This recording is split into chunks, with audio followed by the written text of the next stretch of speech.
ராதே கிருஷ்ணா. எல்லாருக்கும் நமஸ்காரம்.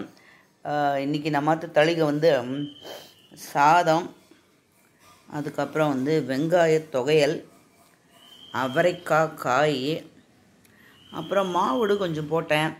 அதில் கொஞ்சம் பெருசாக இருக்குது, சும்மா கொஞ்சம் வெம்பி போகிற மாதிரி இருந்தது சிலது. அதை நறுக்கி உப்பு, மிளகாப்பொடி, கொஞ்சம் பெருங்காயம் அதெல்லாம் பச்சையாக போட்டு மோர் சாதத்துக்கு வச்சுட்டுருக்கேன். தயிர். இதுதான் இன்றைக்கி நம்மாத்து தளிகை.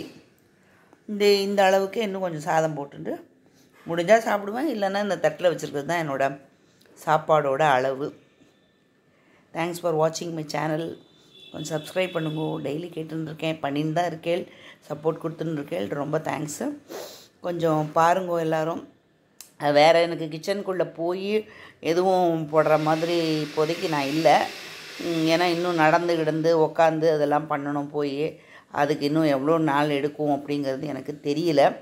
ஸோ என்னோடய கேர்டேக்கர் தான் இது எல்லாமே. நான் சொல்லுவேன் இப்படி பண்ணணும்னு, அதுபடி எல்லாமே பண்ணின்னு இருக்கானேன்னா. ஸோ நான் வந்து எப்போ போவேன்னு தெரியாது. நான் போகிறச்சு உங்களுக்கு நான் பண்ணுறதெல்லாம் அன்னன்றைக்கி பண்ணுறதெல்லாம் நான் போடுறேன். வெங்காய தொகையில் வந்து ஒன்றும் இல்லை, கொஞ்சம் வந்து உளுத்தம்பருப்பு, அப்புறம் வெங்காயத்தை நாலாக வெட்டி அதுலேயே உளுத்தம்பருப்பு வறுத்த உடனே மிளகா வத்தல், கொஞ்சம் பெருங்காயம், அதுக்கப்புறம் வெங்காயத்தை வெட்டி போட்டு அதை நல்லா கொஞ்சம் ஒரு பாதி வெந்தால் கூட வதக்கினா கூட போதும். அதுக்கப்புறம் புளி வச்சு மிக்சியில் கொஞ்சம் குறைன்னு அரைச்சிக்கணும். அவ்வளோதான், நல்லாயிருக்கும் வெங்காய தொகையில். இதுதான் இன்றைக்கி நம்மளோட லஞ்ச். ராதே கிருஷ்ணா. நமஸ்காரம்.